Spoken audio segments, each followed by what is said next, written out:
Hello. Welcome to the podcast channel of the Chair in Contemporary Strategic Issues.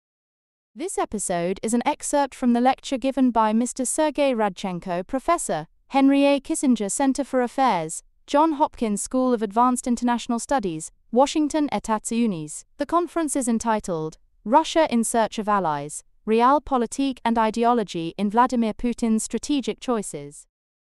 We hope you enjoy listening. And to support us, don't forget to subscribe to our various channels. Thank you, Professor Gautier, for this remarkable welcome. And thank you all for coming here. It's a great honor to be at Panthéon-Sorbonne to talk about Russia's alliances. Of course, I'm a historian first and foremost. I do touch on contemporary issues in my work. So some of the things that I will say today look at history. I'm not particularly good in terms of talking about the future of alliances. Historians have trouble enough understanding what happened in the past without trying to predict what is going to happen in the future. However, it is interesting to reflect on some of the themes that already evolved or happened in the past in order to understand where we might be going, or at least have an inkling about this. I am very impressed, Professor Gautier, how you recounted my entire biography, and I'm worried how much information is available about my various misadventures of my life. I have lived in multiple countries over the years, and as I reflect back on this, 20, 30, 40 years now of life at the end of the Cold War, leaving the USSR, leaving Russia, and not just Russia, but Sakhalin Island, which is, Sakhalin Island, I don't know if anybody has been to Sakhalin Island, it is pretty remote, and going to the West and discovering a very different world, but then leaving the West to actually go into China, and I spent many years in China.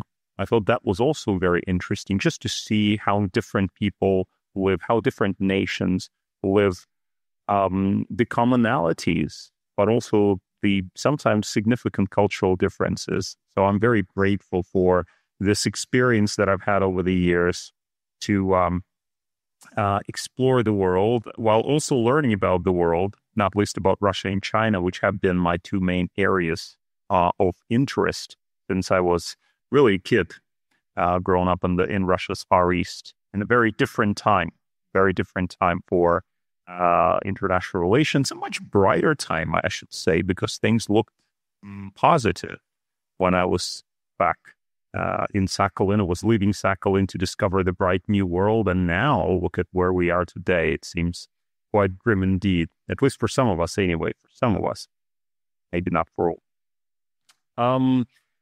What I propose to do in preparation for this speech today, I actually wrote out my remarks, which is very unusual for me. I rarely do that. I'd say I never do that. Why is that? Because I just prefer to ramble.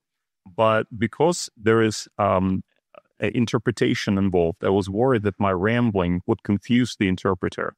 So therefore, I wrote out a little speech in which I will talk about various aspects of Russian foreign policy. But I think later we can then open the conversation more broadly and talk also about China, talk about North Korea, perhaps, talk about the broader range of or the different participants in these various alliances or alignments that Russia is having with its neighbors and partners.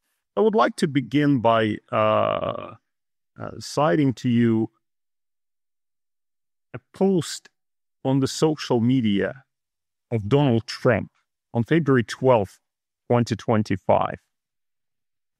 Many of you have seen that. President Donald Trump said in his post that he called President Vladimir Putin, and then he recounted how he and Putin reflected, I quote here, that's very Trumpian phrase, reflected on the great history of our nations and the fact that we fought so successfully together in World War II. And then citing what he called common sense, he called for immediate negotiations with Russia to end the conflict in Ukraine. This was, a week ago, and it seems like a whole a lifetime has passed in the last week. Things are changing so fast. Things are moving so fast. In later comments, Trump spoke disapprovingly of the decision to exclude the Russians from G8 or G7, adding that he'd like to see them return. He has also called for a summit with Putin. The American president clearly thinks that Putin has been mistreated.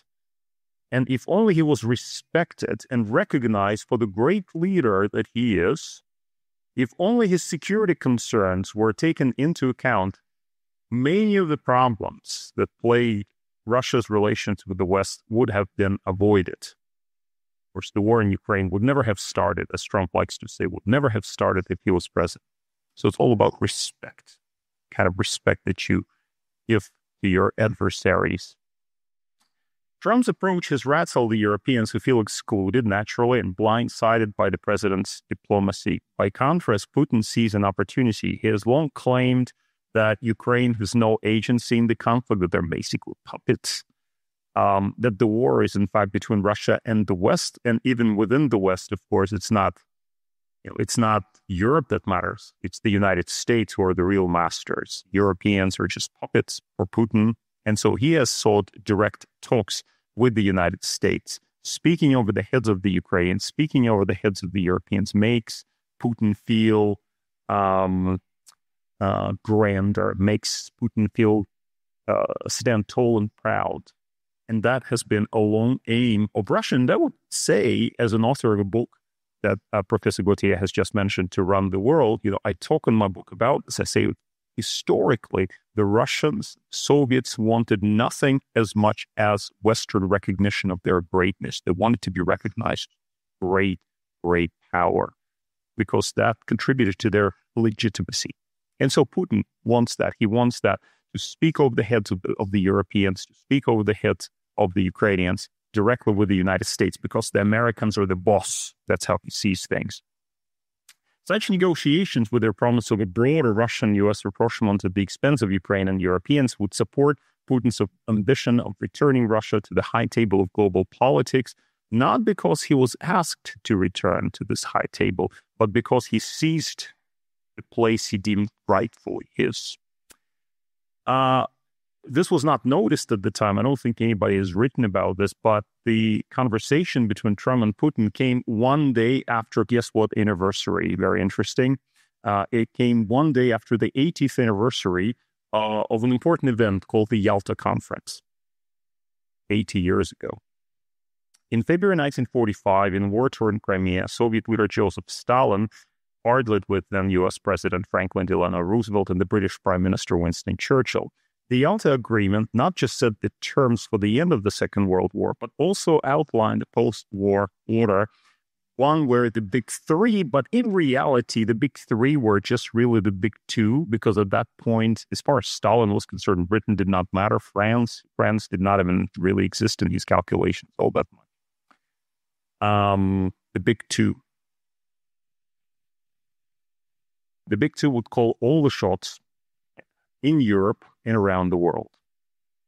And by the way, in my book, departing slightly, with apologies to the translators, to the interpreters, departing slightly from the text of my speech, in my book, I talk about how in 1943, 1944, Stalin established special commissions to investigate questions of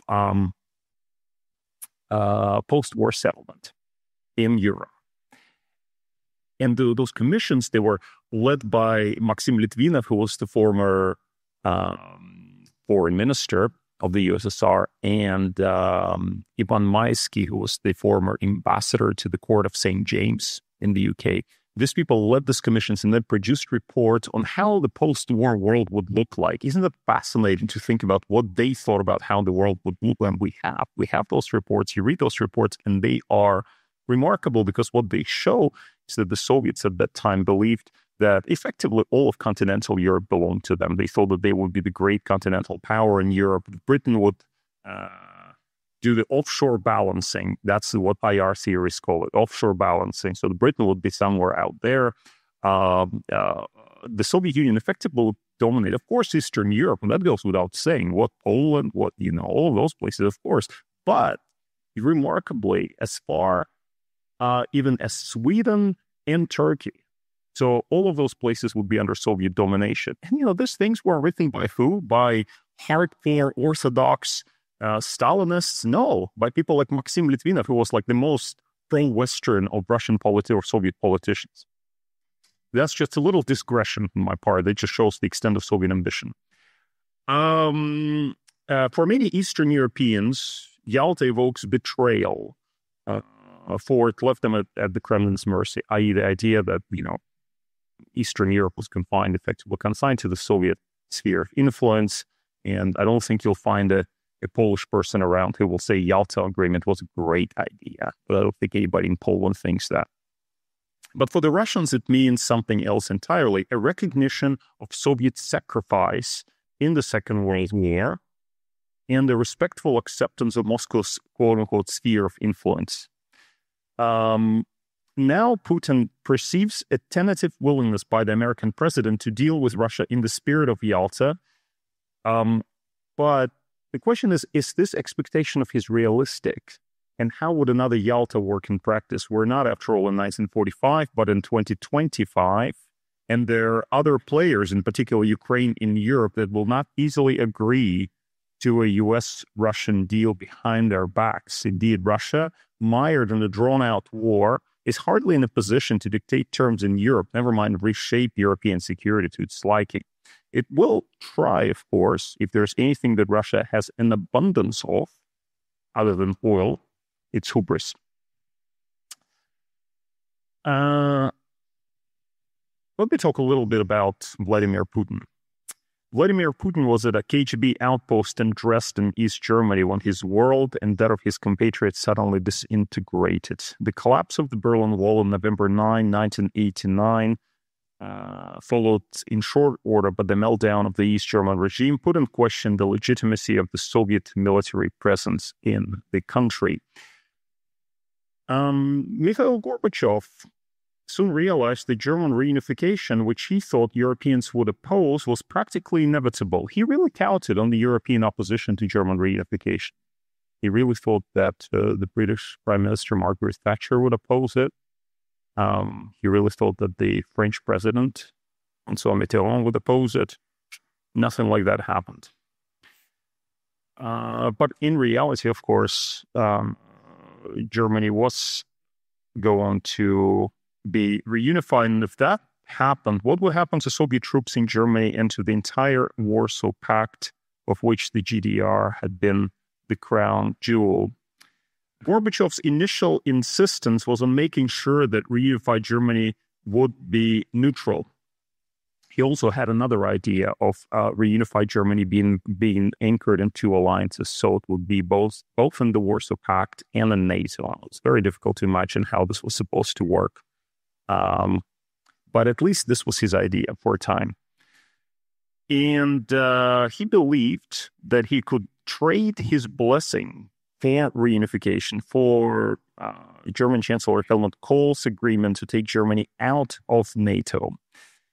In an effort to appease Gorbachev, U.S. Secretary of State James Baker proposed on February 9, 1990, that while Germany would stay in NATO, I quote, there will be no extension of NATO's jurisdiction for forces of NATO 1 inch to the east. That's a very famous or infamous remark that he made. It was also reiterated by other American policymakers, but also by Kohl on the following day. The Americans almost immediately walked away from this promise. Bush in particular would have nothing of this. And it's important to know that this promise of not 1 inch was never formalized in any agreement. Still, it would later be cited by Vladimir Putin as an example of Western perfidy. You promised, but look at this, extended NATO to the east. As someone who's studied, I'm one of the few historians who've really devoted a lot of time to try to understand what actually happened there by studying documents on both sides, Western documents, Russian documents, try to really figure out what the Soviets were thinking. Did the Soviets really think that a promise had been made to them and that a deal was reached in February 1990 not to enlarge NATO? And I argue actually in my book that this is not the case, that the reality is more complicated. Gorbachev continued to insist well into the spring of 1990 that Germany, even if it was reunified, would have to stay out of NATO or at the very least be anchored in both military blocs. He said so publicly, for example, in his interview on March 6, 1990, whereas on April 2nd, 1990, he instructed his foreign minister, Eduard Shevardnadze, to tell the Americans the Soviet Union would not, and I quote, put up with an effective Anschluss of the GDR, and that they would oppose Germany's membership in NATO. Why is this significant? I'll explain why this is significant. If there was a deal in February 1990, if there was a deal on the table and Gorbachev accepted the deal, then later, if NATO enlarged, Gorbachev, well, you broke the terms, so you broke the terms of the deal. But if you look at what Gorbachev was actually doing after February 1990 until all the way into the spring of 1990, you see that he continued to insist on Germany being out of NATO. He did not accept that deal. That's the point. Now, that of course requires a lot of deep reading of materials, especially on the Russian side.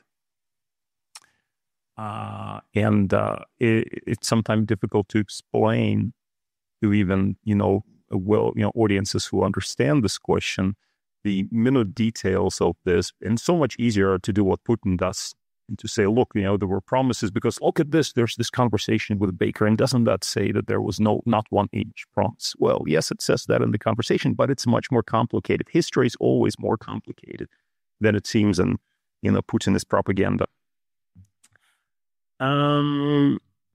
Anyway, Gorbachev finally gave in on the question of German reunification and particular its involvement in NATO, its membership in NATO. That happened during his summit with George Bush in Washington in May-June 1990, where he basically said, okay, let the German people decide. Let the German people decide. Of course, they'll decide to be in NATO. There's no question about that.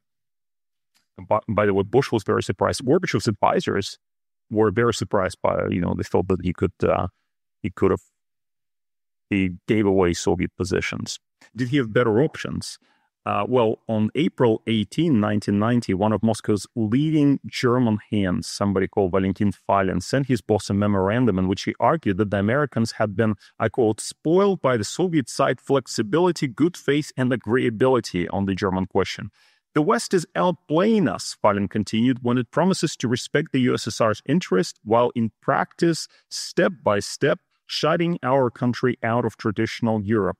So his advice to Gorbachev in April 1990 was to keep the troops on the ground in East Germany, use the leverage provided by those troops on the ground, and then the Americans will take you into account. You've got the military occupation of the country. But there were also other viewpoints. And one that I found particularly interesting was the viewpoint of Anatoly Chernyaev. Some of you may have heard the name. Anatoly Chernyaev was Gorbachev's foreign policy aide. He was, by the way, German, a World War II veteran himself. So he should have appreciated the importance of Germany, et cetera, for Soviet security, et cetera, how it goes. But in fact, nothing of the kind. He wrote a memorandum to Gorbachev saying, actually, it's not the troops in Germany that matter for our security. We are a nuclear power. Who's going to invade us? Who is going to invade us? Why does it matter where we have troops in Germany or not? And it seems that Gorbachev shared this kind of mentality. And so ultimately, he gave in on this question, not that he had much of a choice. But it highlights an important issue when we talk about security, and I hear about security all the time. Oh, Putin is so concerned about his security. The Kremlin is so concerned about their security, and so on and so forth. Security is not an uncontentious subject. Security is actually something that is different in the eyes of different people. So you could have two Soviet bureaucrats. You could have people like Falin saying, oh my God, we cannot leave Germany because that is terrible for Soviet security. And you have another one who says, actually, who cares? Let's just leave Germany. We have nuclear weapons. Who's going to invade us? That is very important. That is very important because you can interpret security in different ways. Anyway, in the end, it's fair to conclude that Gorbachev agreed to relinquish East Germany, not because he was a simpleton and did not understand what he was doing, and not because he trusted the Americans to look after his interests, but merely because the Soviet Union had no other options. The empire was nearly bankrupt. and was already falling apart. President Bush understood this very well, telling Helmut Kohl in February 1990, and I quote, we can't let the Soviets clutch victory from the jaws of defeat. Kohl agreed, though in the end he also provided generous financial inducements to Gorbachev, which of course did not preclude the Soviet Union from falling apart, alas. It was thus that, as Robert Gates later recalled, the Kremlin was, quote-unquote, bribed out of Europe. The final page of the story of Russian presence in Germany was written on August 31st, 1994, when the last Russian troops left Berlin. Russian President Boris Yeltsin stood there with Kohl to oversee their departure. This occasion is particularly well remembered because this was the occasion when Yeltsin, who became quite drunk, grabbed the baton and decided to conduct the orchestra. And so we all remember that.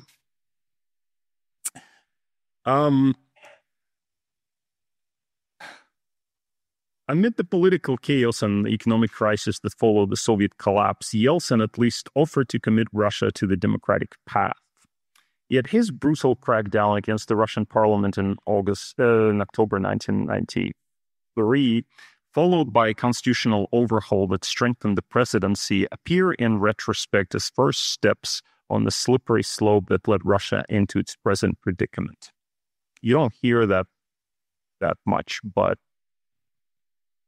and of course, it's very difficult to, you go back to 1993 and you think, okay, who do you sympathize? The confrontation, the constitutional crisis, who do you sympathize with? Is it the guys in the parliament who were basically either communists or, fascists, a combination of the two? Or do you sympathize with Yeltsin? Of course, at the time, the Americans said, I got, as my colleague Mary Sorochi likes to say, a drunk Yeltsin was much better for the Americans than any other alternative sober when it comes to Russia. But anyway, the Americans backed Yeltsin. But that's really difficult choice. That's really difficult choice. And if you look back on that period of time, you start to wonder whether that is the time where Russia really started to veer off its course, because you have a president that basically shuts down the parliament and imposes a new constitution, which strengthens its powers. And we thought it was a good bargain at the time. Some people thought, others thought that it was terrible. And it may have paved way to Putin and his autocracy. Anyway, Yeltsin expected the United States at the time to accept Russia as one of its key partners. He had a pretty good relationship in the early 1990s with Bill Clinton. It was called the Bill-Boris relationship, and they appeared in public and many times, sometimes with Yeltsin quite drunk. But, everybody delighted in this wonderful relationship that they had. I have this really interesting quote for you from a conversation between Boris Yeltsin and Bill Clinton in January 1994. Yeltsin said, there should be a kind of a cartel of the US, Russia, and the Europeans to help ensure and improve world security. Isn't that interesting? Even after the Cold War, Yeltsin continued to think that Russia belonged to some special group of powers that would be able to shape, or deserves to be able to shape security architecture, not just in Europe, but in the world. It's very important. But above all else, one thing that Boris Yeltsin wanted to do was to join NATO. In fact, I was just a few days ago, I was in London looking at the newly declassified materials at the UK National Archives. And lo and behold, there's a conversation there with Boris Berezovsky. Remember Berezovsky, one of the key oligarchs that later fled Putin. Settled in the UK. The conversation is at the height of his power. So basically, in 1998, and Berezovsky has this long discussion of how it's so important for Russia to join NATO. And Aldrin, really, even Berezovsky. But in the early 1990s, it was Yeltsin. Yeltsin was really pushing for Russia to join NATO, appealing to Clinton about this. The idea, by the way, was not new. Did you know that already in May 1990? When Gorbachev saw that his whole ploy about Germany being anchored in the Warsaw Pact and NATO, all that was falling apart already in the spring of 1990, he became quite desperate. And in May 1990, he reached out to Secretary of State James Baker, and he said, "Can you please accept us into NATO? We want to be in NATO." That's May 1990. We still have the Soviet Union, but, Baker at that point said, he basically ignored. He didn't say anything actually to this. And Gorbachev kept praising this, and, Baker just ignored. Anyway, so for Gorbachev, at least, this Soviet Union joining NATO would have solved the problem of Moscow's exclusion from the security structures of New Europe, but that was a clear non-starter for the United States. The collapse of the USSR did not change anything, so Yeltsin's pleas about joining NATO fell on deaf ears. Instead, U.S. policymakers resolved to enlarge NATO into what until recently had been the Warsaw Pact. There were actually good reasons for doing so. The East Europeans clamored to join NATO, suspecting, justly as it turned out, that Russia's imperialism and chauvinism would yet return. And we have those records of discussions between people like Lech Walesa and Bill Clinton, where Lech Walesa says, don't trust what the Russians say. They're actually imperialists. They'll come back. We have to take us into NATO now. We'll be safe. Who can blame him? Who can blame him, given the history of Polish relations with Russia? Yeltsin dreaded the prospect of enlargement, and in December 1994, in a famous speech, he warned Clinton that Europe is in danger of plunging into cold peace. He said in a big conference of the OC, history demonstrates that it is a dangerous illusion to suppose that the destinies of continents and of the world community in general can somehow be managed by one single capital. Yeltsin's rhetoric here was remarkably similar to the kind that Putin would adopt in later years as he protested against American unilateralism, one for one. In fact, when you read something like that from Yeltsin in 1994, you think, wow, that sounds just like Putin, although it was much earlier, right? So you see there are interesting continuities. However, Yeltsin's options, like Gorbachev's, were quite limited. He could not prevent the Eastern European countries from joining NATO. All he could was to vent his frustration with Clinton. When the American president was in Moscow for the 50th anniversary of the Victory Day, that's in May 1995, Clinton told Yeltsin that NATO enlargement was going to happen despite Russia's objections, and Yeltsin protested that this was, quote unquote, nothing but humiliation for Russia. Curiously, he did not talk about security. It was not about security, this question of NATO, Russia joining NATO or Russia not joining NATO or other Eastern European countries joining NATO. It was prestige. NATO enlargement entailed a further reduction of Russia's standing in Europe. Instead of being the cornerstone of the European security architecture, Russia was being consigned to the margins of Europe, a position Yeltsin deemed incompatible with his country's claims to greatness. Yeltsin's consolation prize was the creation of the NATO-Russia Council, which even Clinton admitted had no veto power over NATO's decisions. More significantly, however, in 1997, Russia was admitted to the G7, a sign of Clinton's special indulgence for Yeltsin's broken kleptocracy. That's, of course, later Russia was expelled from G7, as you know, as a result of its annexation of Crimea, and we now have Trump saying, please come back, or something like that. We'd like to see you back, which I don't think is going to happen because, at this point, Putin would not see it as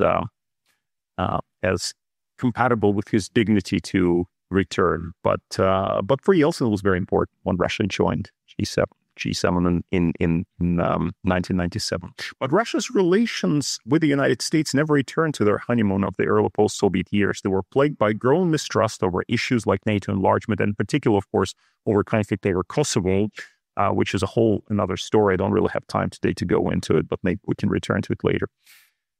Anyway, Yeltsin's bid for membership in the quote-unquote Western cartel met with mixed success. His turn towards China was in many ways more consequential. The rapprochement between Moscow and Beijing predated Yeltsin. In fact, it began in the early 1980s, partly because at the time, both the Chinese and the Soviets felt dissatisfied with their relationship with the West. The Soviets were facing isolation. The tone had broken down. They had invaded Afghanistan. There was the Polish solidarity crisis, the sanctions against the USSR. Basically, the Soviet leaders, okay, maybe the Chinese are not so bad after all. Look at what's happening. So let's see if we can talk to the Chinese. So they turned towards the Chinese, and the Chinese, for their part at that time, also had their own problems. And so this massive confrontation with the USSR, which required resources, commitment, etc., that was not in their interest. And Deng Xiaoping felt that perhaps they should de-escalate with the USSR. But the Sino-Soviet normalization was a drawn-out process, and it was only in May 1989 that Mikhail Gorbachev finally traveled to Beijing to turn the page. Deng Xiaoping at that time told him that although each side accused the other of ideological trespasses, especially in the 1960s, remember that quarrel between China and the USSR about who was the better Marxist? Well, it turned out all of that was rubbish. And that the real reason for their quarrel, according to Deng Xiaoping, was something else entirely, something else. And so Deng Xiaoping explained what it was. He said, the Soviet Union incorrectly perceived China's place in the world. The essence of all problems was that we were unequal, that we were subjected to coercion and pressure. Anyway, Gorbachev was happy to endorse normalization with China on the basis of complete equality. At one point, he received Li Peng, who was at that time, it was in the mid-1980s. He received Li Peng, who was at that time was the deputy prime minister of China. And Li Peng said, okay, we're ready. We're willing to normalize relations. But you know what? We don't want to be treated as the younger brother of the USSR. And Gorbachev said, God save us from having any younger brothers. We're just happy to normalize the basis of equality. And that is important. That is important to understand how Sino-Soviet and Sino-Russian relations developed in later years.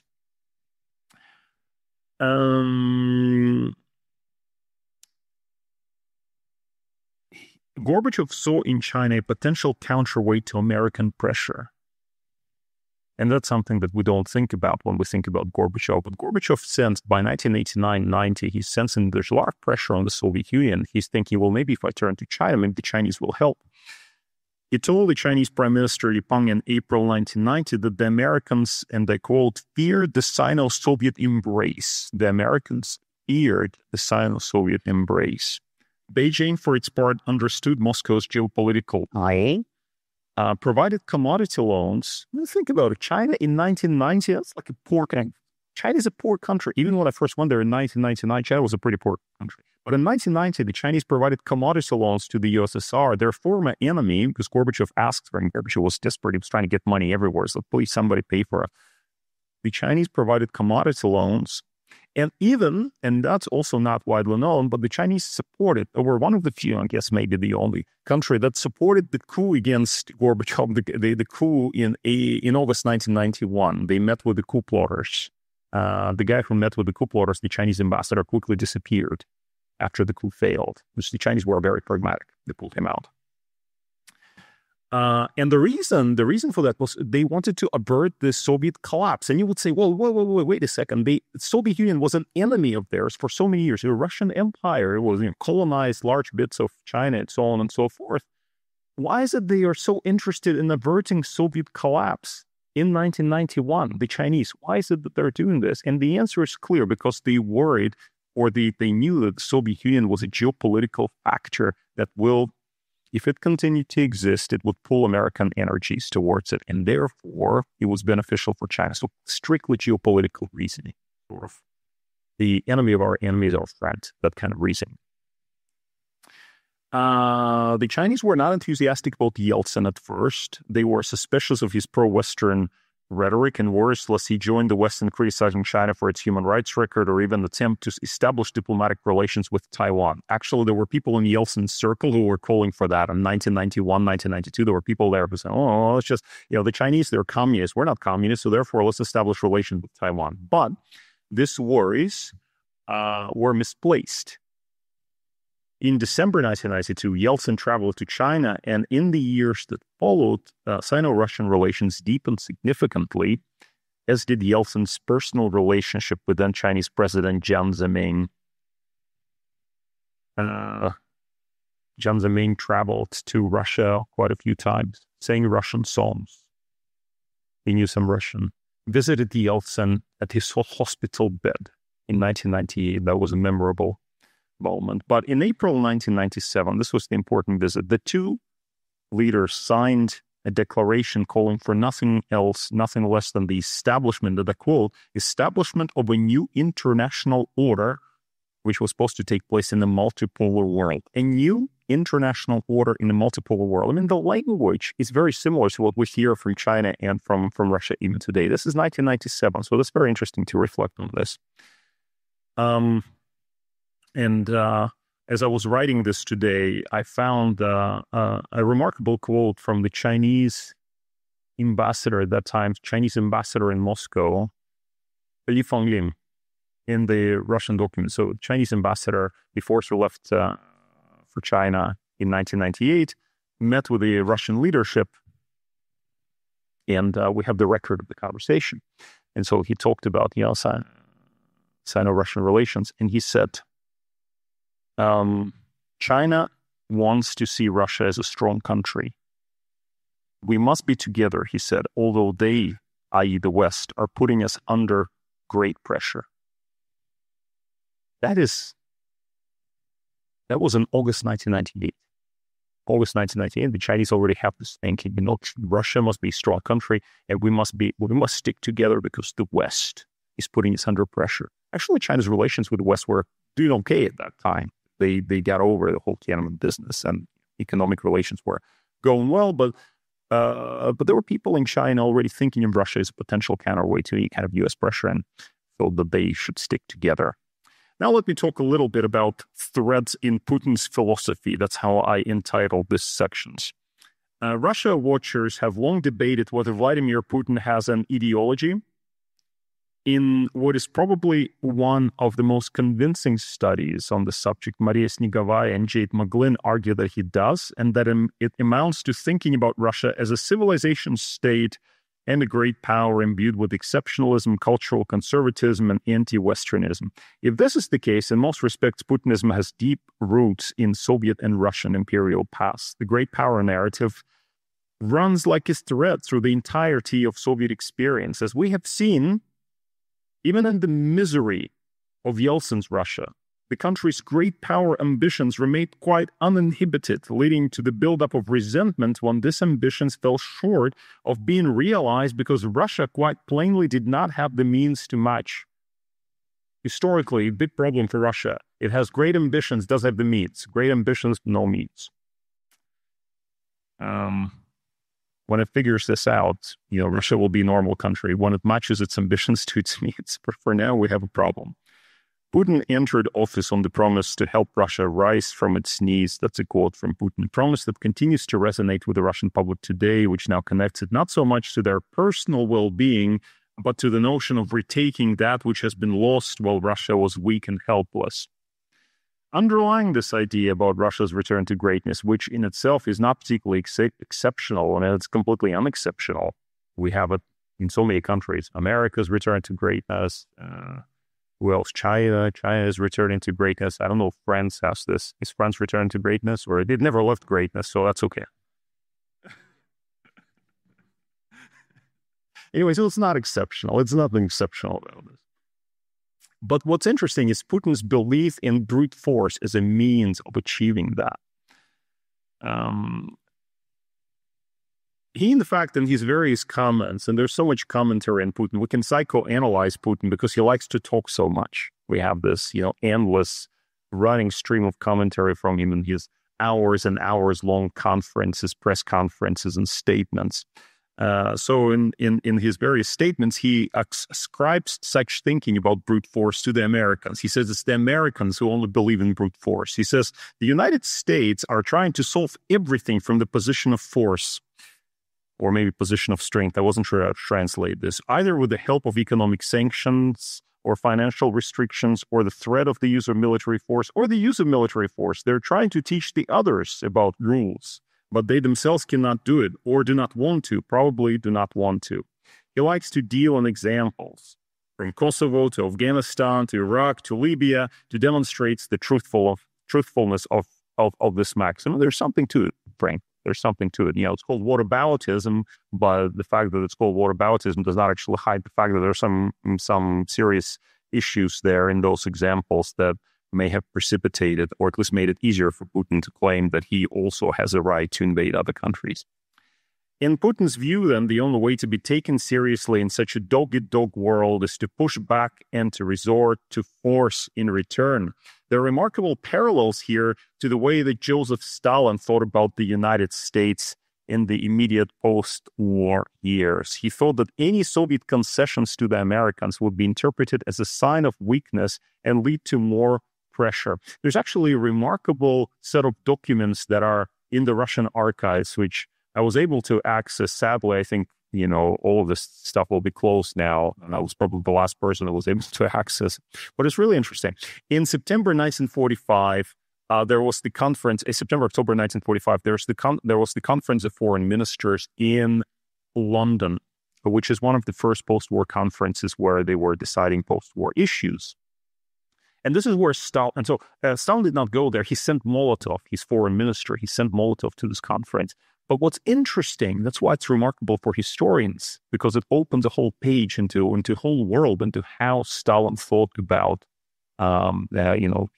relations with the United States, is that Stalin sent daily telegrams to Molotov.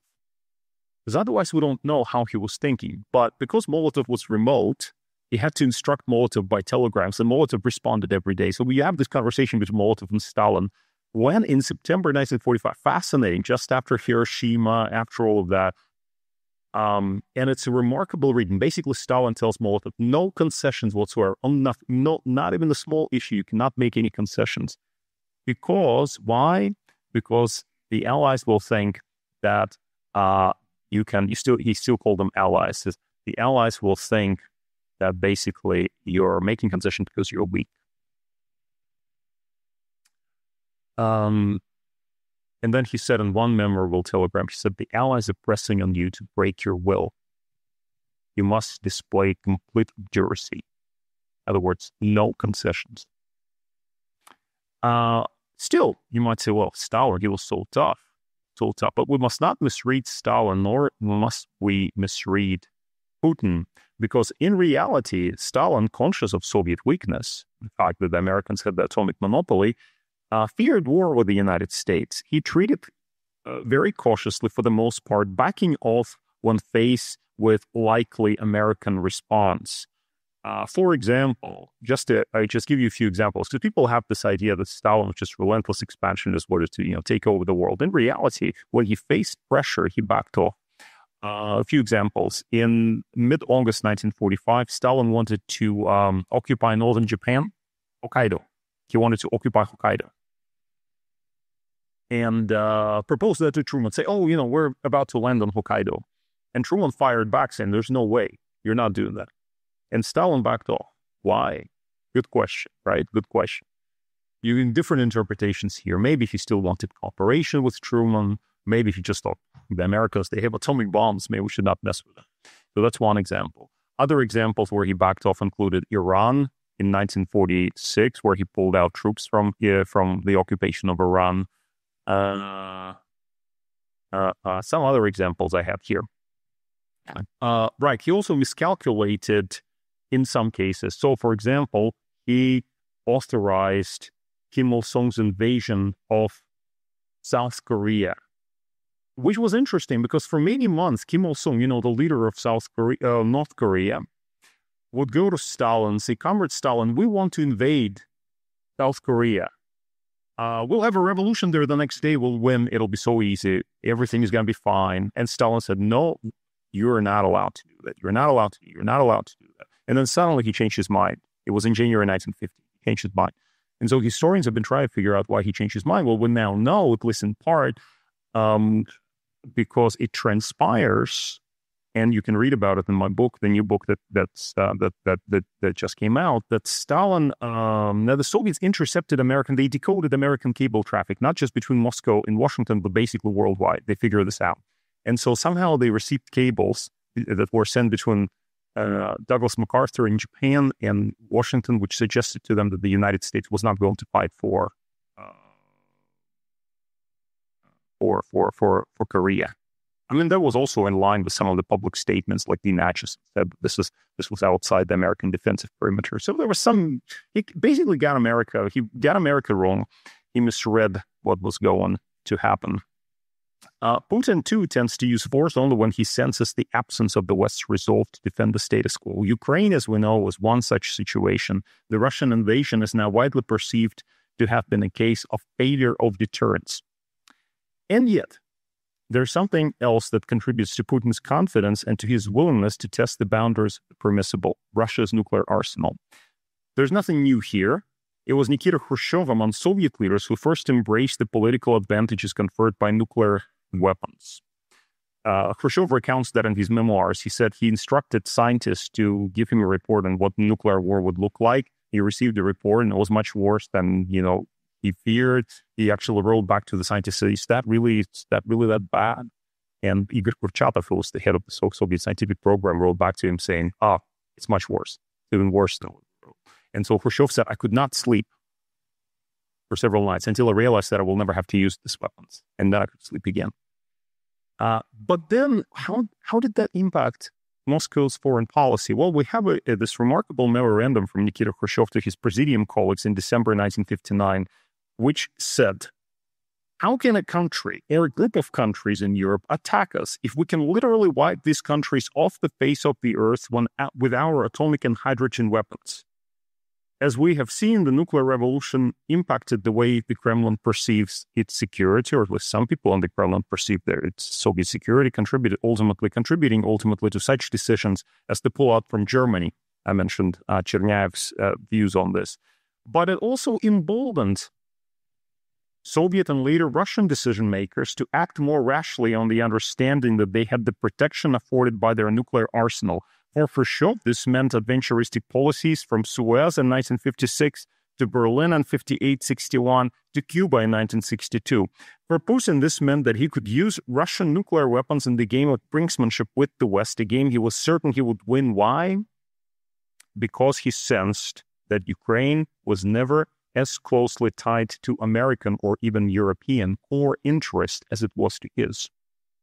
Not all were as certain as Putin. Russian commentators and experts, people like Sergei Karaganov and Dmitry Trenin, lamented the fact that Russia's nuclear saber-rattling was not being taken seriously in the West for some months.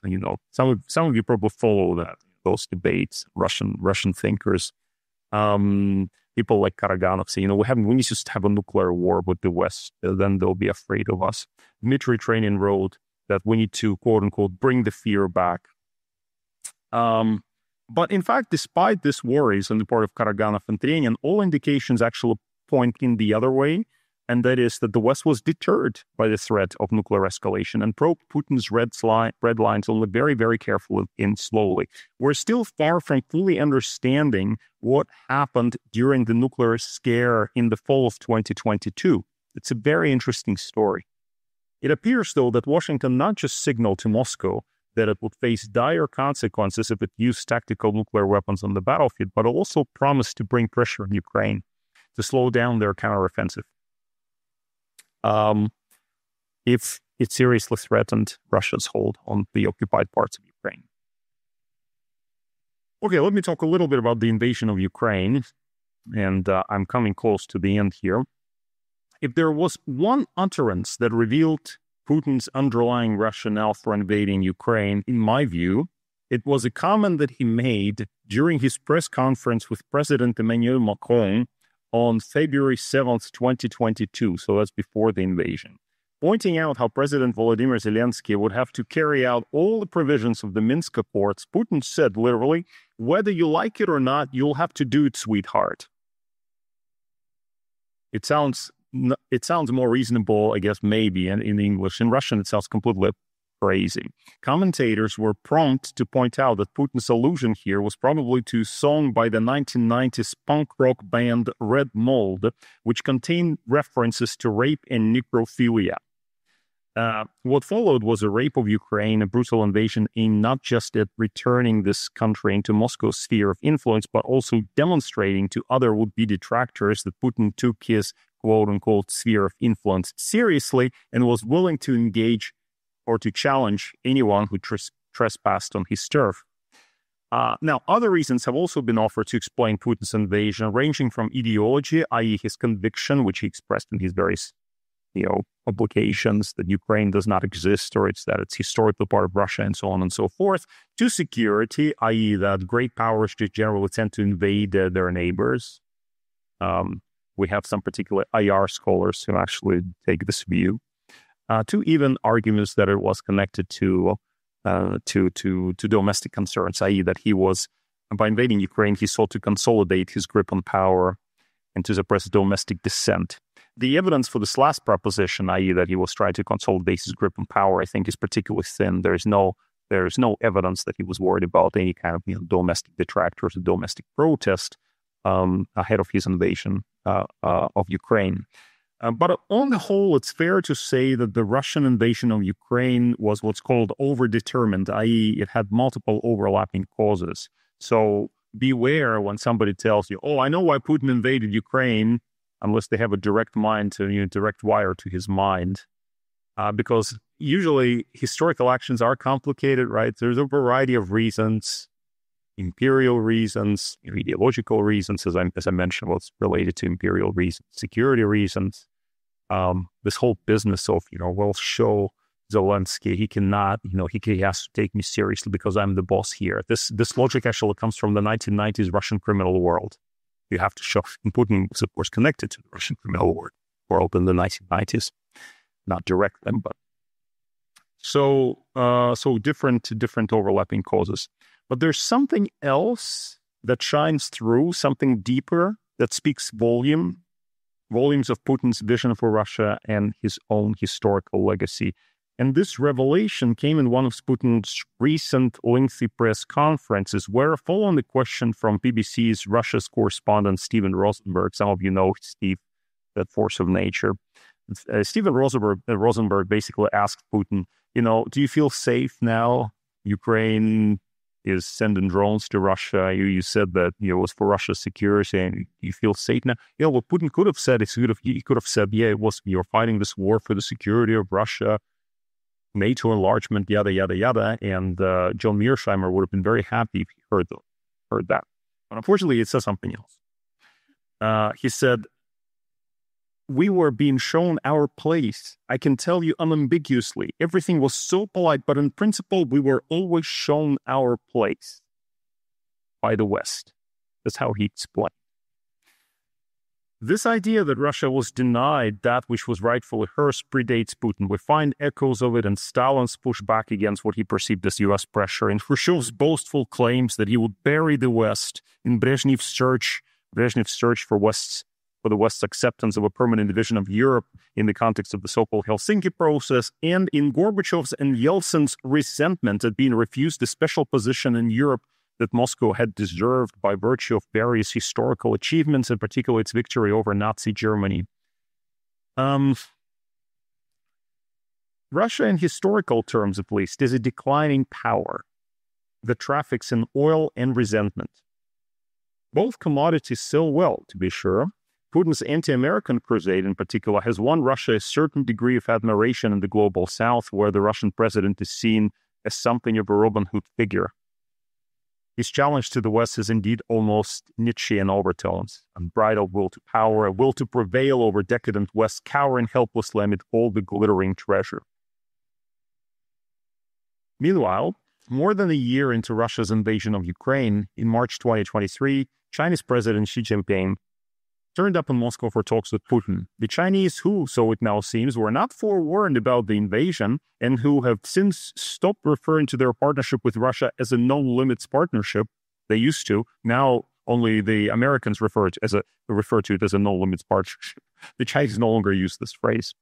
But still, They have proved to be reliable comrade in arms to Putin in building up the kind of a new international order that Yeltsin and Jiang Zemin could have never aspired to.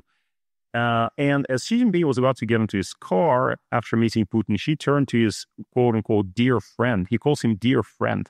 Putin at one point, Putin also calls Xi Jinping a dear friend. At one point, he tried to call him comrade, but Xi Jinping does not reciprocate that. Actually, I was in China recently. I asked my Chinese interlocutor, says, why is it that Putin calls him comrade and Xi Jinping does not call Putin a comrade? And you know, the answer that they gave, they said, that's because Putin is not a communist. Reasonable. Maybe that's the reason.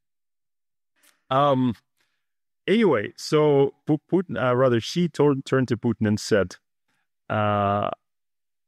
that there were changes afoot unseen in the century, and that the two of them were driving these changes together. They were driving the changes.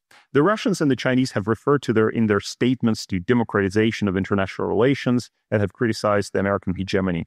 They defend the need to rewire the global economy in a way that would decrease the power of the US dollar, which they see as a key instrument of advancing the American hegemony. Putin likes to talk about that. Putin's, we're bringing down the US dollar. My funny anecdote about this is recently they had the BRICS summit in Kazan, and there was an English website for the BRICS summit, and they had explanation for people who travel into Kazan. And the explanation said, make sure you bring US dollars because you will not be able to use your ATM card. And this is, the BRICS summit that is supposed to end the power of the US dollar. Right. They agree on the need to bring the United States down the peg or two.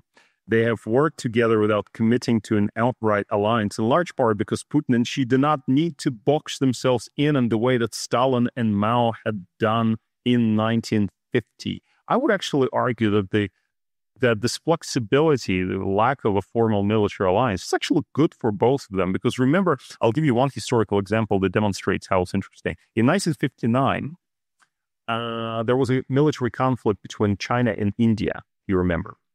And, the Soviets expressed regrets about it. They said, it's so sad you guys are having a military conflict because the Chinese are our brothers, the Indians are our friends. So we hope you resolve it peacefully. The Chinese were outraged. They said, well, wait a second, we have a treaty of alliance. You're supposed to side with us and defend us.